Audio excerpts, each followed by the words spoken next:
আমাদের সারথি কপিল কুমারের মনে হয়েছিল আমরা বোধহয় প্রথমবার এসেছি। তাই ব্রিজ পেরিয়ে আমরা যখন ঋষিকেশ অভিমুখী রাস্তায় পড়লাম, ঠিক হরকি পৌড়ি ঘাটের বিপরীতে এক বিশাল শিবমূর্তির পাদদেশে গাড়ি দাঁড় করিয়ে দিল। আমরাও নেমে পড়লাম। আর সত্যি কথা বলতে কি, সকালের ওই পরিবেশটা মোটেও উপেক্ষা করার নয়। ক্যামেরা বের করে লেগে পড়লাম পরিবেশটাকে লেন্সবন্দি করতে। হরকি পৌড়ির উল্টো দিক থেকেই নজরে পড়ল বিখ্যাত হরকি পৌড়ির ঘাট ও ক্লক টাওয়ার, মনসা পাহাড়ে মা মনসার মন্দির এবং অন্যদিকে সেই স্লুইস গেট, যার মাধ্যমে মা গঙ্গার ধারাকে দিকভ্রষ্টা করা হয়েছে। প্রসঙ্গত উল্লেখ করা যেতে পারে, হরকি পৌড়ি ঘাটে আমরা যে গঙ্গামাতা দর্শন পাই সেটা প্রকৃত গঙ্গার ধারা নয়। খরস্রোতা মা গঙ্গা হরিদ্বারই প্রথম সমতলে অবতরণ করেছেন। তাই এই প্রবল স্রোতে যাতে পুণ্যার্থীদের কোনো বিপদ আপদ না ঘটে, তাই প্রশাসন কৃত্রিম খাল খনন করে মা গঙ্গার ধারাকে বয়ে নিয়ে এসেছেন হরকি পৌড়ির ঘাটে। আবহমান কাল ধরে এই ধারাই পূজিতা হচ্ছেন এখানে মা গঙ্গা রূপে। বিপদের প্রকোপও অনেকটাই কমেছে।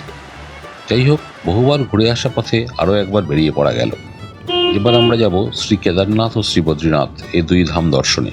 যতবারই আসি এই পথের আকর্ষণ যেন একই থাকে। হরিদ্বার, ঋষিকেশ, বদ্রীনাথ, কেদারনাথ, তুঙ্গনাথ, চোপতা, রুদ্রপ্রয়াগ সহ সোনপ্রয়াগ, কর্ণপ্রয়াগ, নন্দপ্রয়াগ, বিষ্ণুপ্রয়াগ, দেবপ্রয়াগ প্রতিবারই যেন নতুন লাগে। এছাড়া রয়েছে কেদার থেকে গান্ধী সরোবর এবং তুঙ্গনাথ থেকে চন্দ্রশিলা গিয়ে সূর্যোদয় দেখা। প্রথম রাত্রি হরিদ্বারে বিশ্রাম নিয়ে পরের দিন সাত সকালে অর্থাৎ প্রায় 6টা নাগাদ এক পাত্র গরম চা গলাধঃকরণ করেই বেরিয়ে পড়লাম গৌরীকুণ্ডের উদ্দেশ্যে। দূরত্ব প্রায় 205 কিলোমিটার, সময় লাগে কম বেশি 8 থেকে 9 ঘন্টা। আসলে হয়তো আর একটু আগে পৌঁছানো যায়, কিন্তু বারবার ফটোগ্রাফি ও ভিডিওগ্রাফির জন্য কিছুটা সময় বরাদ্দ করতেই হয়। আর তাছাড়া ব্রেকফাস্ট ও লাঞ্চকেও তো উপেক্ষা করা যায় না। বেশ দূর থেকেই রামঝুলা ও তার আশপাশের কিছু দৃশ্য ক্যামেরাবন্দি করে প্রাতরাশ টেবিলের উদ্দেশ্যে চললাম। সত্যি শরীরটাকেও তো রাখতে হবে, তাছাড়া একটু তাড়াতাড়িও করতে হবে। 205 কিলোমিটারের মধ্যে এসেছি মাত্র 24 কিলোমিটার। এবারের বেড়ানো অবশ্য একটু ভিন্নধর্মী। বস্তুত যাদের হাত ধরে বেড়ানো শুরু, পথ চলতে শেখা এবং পথ চেনা, অর্থাৎ আমাদের অভিভাবকেরা, এবার বেড়ানো ওনাদের সাথেই।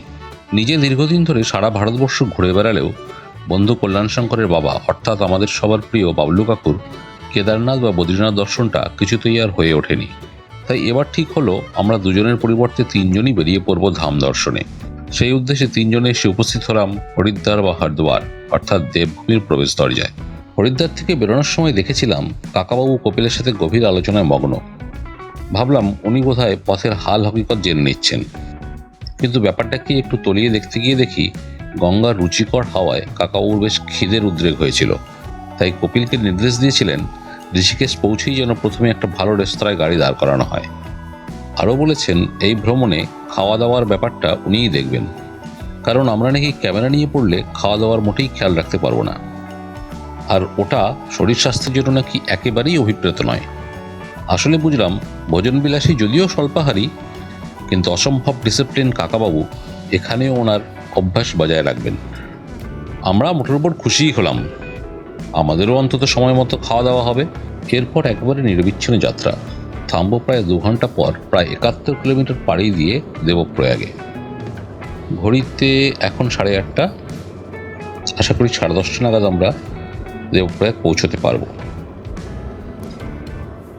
কেদার বা বদ্রী ভ্রমণের পথে আমরা এরকম 5টা প্রয়াগ বা নদীর সঙ্গম দেখতে পাবো, যা পঞ্চপ্রয়াগ নামে পরিচিত। দেবপ্রয়াগ ছাড়াও আছে রুদ্রপ্রয়াগ, বিষ্ণুপ্রয়াগ, কর্ণপ্রয়াগ ও নন্দপ্রয়াগ। ক্রমে পঞ্চপ্রয়াগের সাথে পরিচয় হবে। এখন দেবপ্রয়াগ সম্বন্ধে জানা যাক।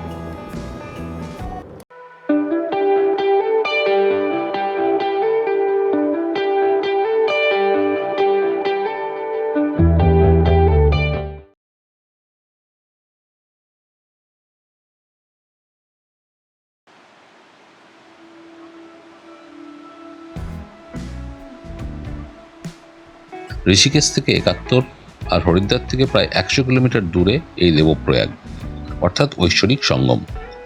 স্বর্গের ধারা অলকানন্দা ও ভাগীরথী এখানে মিলিত হয়ে গঙ্গার ধারা সৃষ্টি করেছে। দেবপ্রয়াগকে ঘিরে রয়েছে বিন্ধ্যাচল পর্বত, দশরথাঞ্চল পর্বত ও নরসিংহাঞ্চল পর্বত।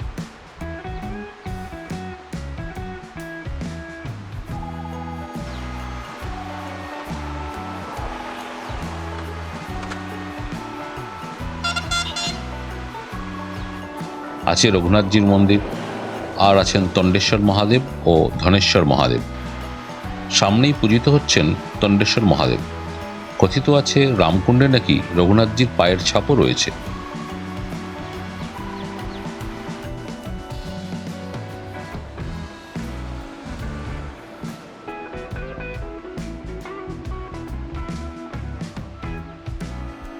আমাদের আর কাছাকাছি গিয়ে এইসব দেখা হলো না। আমরা রওনা দিলাম পরবর্তী গন্তব্যের দিকে।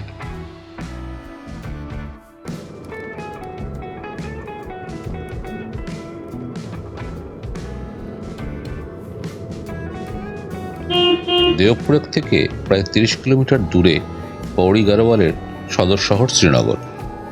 শ্রীনগর বেশ বড় জমজমাট শহর। শ্রীনগরে ঢোকার মুখেই রয়েছে একটি সেনা ছাউনি।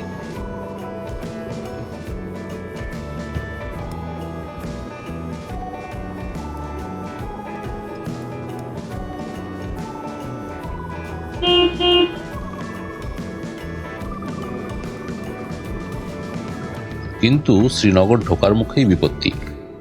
ঘন কালো মেঘ ও অল্প অল্প বৃষ্টি শুরু হয়ে গেল।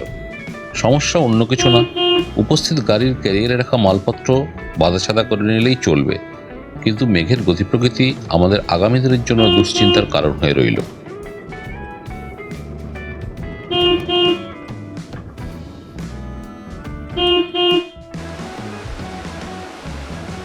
শ্রীনগর থেকে আরও 30 কিলোমিটার এগিয়ে, অর্থাৎ দেওপ্রয়াগ থেকে প্রায় 60 কিলোমিটার দূরে আমরা এসে পৌঁছলাম এই পথের দ্বিতীয় প্রয়াগ রুদ্রপ্রয়াগে।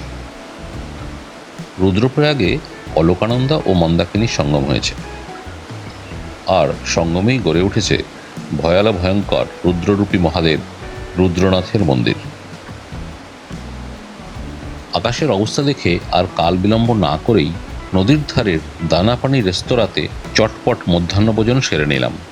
গাড়ি চলতে শুরু করতেই শুরু হলো মুষলধারে বৃষ্টি।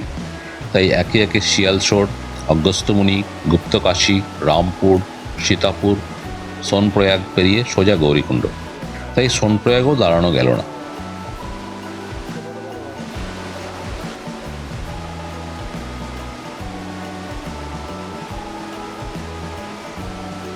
বৃষ্টির মধ্যেই কোনো রকমে হোটেলে পৌঁছে গরম গরম চা আর কিছু পনির ও ভেজ পকোড়া নিয়ে বাকিদের সঙ্গে আড্ডায় বসে পড়া গেল। ও এতক্ষণে একটা ব্যাপার বলা হয়ে ওঠেনি, রুদ্রপ্রয়াগে দুপুরে ডিম পাওয়া গিয়েছিল। আমিষ এখন আপাতত বন্ধ। রাত্রে হোটেলে খিচুড়ি, সবজি আর ভাজাভুজির ব্যবস্থা করা হয়েছে। বর্ষার রাতে থুড়ি সন্ধ্যায়, যদি সন্ধে 8টাকে রাত বলা হয়, খিচুড়ি মন্দ লাগবে না। তাড়াতাড়ি শুয়ে পড়তে হবে, কাল ভোর 4টায় উঠতে হবে। বৃষ্টির সঙ্গে পাল্লা দিয়ে বাড়ছে ঠান্ডার প্রকোপও। শুভরাত্রি। কাল তাহলে শুরু হচ্ছে শ্রী শ্রী কেদারনাথ যাত্রা।